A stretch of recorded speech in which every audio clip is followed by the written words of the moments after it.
use the raise your hand function for Coach Barnes. Looking at Troy Provost Heron. Give me a nod or a thumbs up if you can hear us all right. Sounds good. All right, we'll start with Grant Ramey.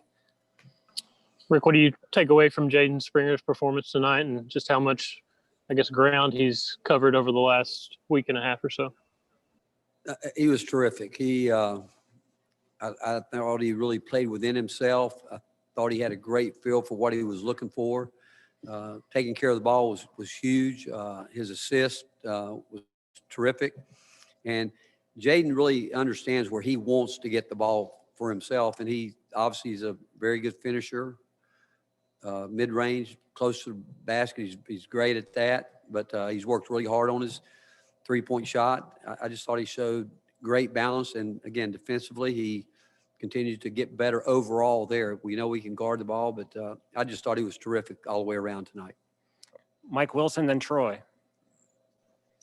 Yeah, Rick, it seemed like Eve maybe settled into what you want more offensively from him tonight. Was that the case after maybe not really having that down the first three games?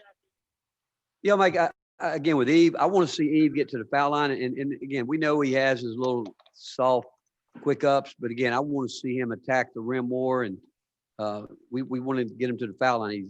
He works too hard not to do that. Not concerned at all about him shooting the ball, because once he does what he practices and he stays in rhythm with what we do, he's fine there. But I like, again, I don't know if has he shot a free. I don't think he shot a free throw this year, and we want to see him do that. Rick, do you think a night like tonight where you have six guys in double figures with this kind of depth is something that you can see happening often this year? Well, we like it. We want to have depth. We want to. In the past, we've had to, play through one or two guys, and we've got different things that we can do because we do have depth. We know that we've got really good defensive depth. I still think consistent defensive depth. Now we've got to, again, if we can get better, don't get me wrong, we still got a ways to go in a lot of different areas there. We've got to continue to develop consistent offensive depth. And if we can do what we did tonight, yeah, it's something that we saw ourselves do. We just got to do it. I thought our three-point shooting was terrific. The kind of threes that we want, the inside out rhythm threes, and moving the ball, getting good looks at it. And that's what we want. Ryan Shumpert and Nicholas Hill. You had a chance to run that lineup with Josiah at the 4 more tonight. What did you see from him in that spot, and I guess the team as a whole when you went with those lineups? Well, Josiah knows our system probably as well as anybody from all different spots. I do think that he's got, he's really starting to develop a very high basketball IQ where you can pretty much tell him something for the most part, and he can pick it up right away. And we did that. We were able to get a bigger lineup out there, that a little bit of a jumbo lineup with Eve at the 3 and Bulky and EJ out there with, I can't remember. We had the 2 freshman guards. I know we had one of them. I think we had them both, or maybe Josiah. I can't remember exactly, but we just wanted to get that front line out there. And we were able to do a little bit of that and see what we have to do or can do. And but with Josiah, again, he allows us to do a lot of different things. Coach, how do you evaluate Santiago Vescovi's performance tonight, considering he didn't score a single point today? I didn't hear that. How would you evaluate Santiago, even though he didn't score? Well, he's a steady guy, and he knows what we're doing, and I still want to get him back to where he's still looking to pass the ball a little bit more when he needs to set that up some where he can shoot it, but he's going to shoot it. We're not worried about that. I mean, we all know he can shoot the ball, but he's always trying to run the team, do what he needs to do, and he got in some foul trouble, which again, a year ago we would have been in trouble, but now with our depth, we're able to do a little bit more, but he's fine. I mean, Santiago, we all know that he's consistent, and he'll come back and he'll scrub it out himself and look at it, but we all have a lot of confidence in him and what he brings to us. Rob Lewis, followed by Gustavo. Coach, one thing you guys have, it looks like you've done in each of your 4 games is you've been locked in early, especially on the defensive end. What, would you agree with that, and what would you attribute it to? Yeah, we have, and I do. I think it is the fact that I do think our guys have an honest respect for the game. I think they have an honest respect for their teammates, knowing that full well, if they don't play hard, somebody's waiting to come in. And I do think our guys honestly have great respect for each other, that they don't want to let each other down. And, that's where I think it starts, because these guys like each other. They've set some standards and goals for themselves. And one of them is, I don't think they want to disappoint each other. So if they're not locked in, and there's sometimes, Rob, that I think where, I thought even tonight, early, I thought that we were, even though we were locked in and it looked good and all that, I still didn't think we were quite as locked in as we needed to be. It looked like we were, you think about it, they hit 2 threes early because of just poor transition defense, where we weren't, after we scored, we weren't getting to our men quick enough.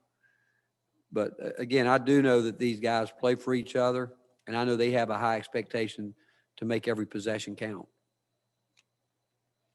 Coach, how do you assess John Folke performance? And especially I was curious to see in the second half if he was kind of taking like a player coach role, like, getting the players riled up, getting the players kind of to, keep it going, as you say. How do you see Folke's performance on and off the court? Well, again, when you look at Folke and Eve, there's no doubt that their teammates have great respect for them because of what they've been through. Folke knows he knows what we need to do. He knows it. He knows, and he can. We talk about echoing things. He's starting to do more of that. In the past, that was not part of who he was or how he played, but Eve's getting better with it. And we can definitely get better with communication. Defensively, we're ahead there than we are more so on the offensive end. We do have to get better with it. But Folke tonight, he's, I said going in, I think he was shooting under 50%. For us, he's been, tonight he did shoot 60%, and that's where we expect to see him. I still like to see him rebound more. I like to see him defend guard play when he gets switched off there. And so I can talk about each guy, that there's a lot of great things they do, but there's still a lot we can do to get better. Coach's last question will come from David Pascal. Rick, when you're talking about guys like Jaden and Keon, how much of an adjustment is it for them just coming off the bench after high school, not being used to that? And how impressed have you been with their ability to adjust to that? Well, I think they're both winners. I think they both have a great competitive spirit about them. And I've said it before, I think if we had a full summer with them, I think things could be different. But every time we've had to shut it down, they've gone backwards more so than the older guys, which is expected. That's no fault of theirs. It's just, there's guys that have been here. There's guys that have been here longer, but for the short amount of time that they've been here, and again, will we change the lineup at some point in time? We could, but the key is not who starts. I think they want to finish. That's the real key. But I think it's a real compliment to both of them that they don't have a sense of entitlement. They don't think because they're highly thought of nationally or that they're about winning. And if we change the lineup, they're going to make us do it by what they do in practice. It won't be in a game, because one thing that I know is that you've got to be able to do it every single day. And one of the things I talked to them about, getting after both of those guys, when yes, they weren't as good as they could be. And I just know this, everything they get, everything they've done up to this point, they've had to earn it, and they've worked hard to earn it.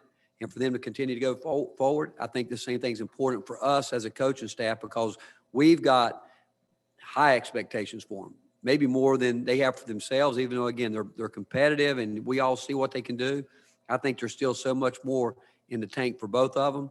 And all I know is that we are obligated to help them be everything they want to be, and we're going to do that. And again, I'll say it again, there's no doubt they got hurt.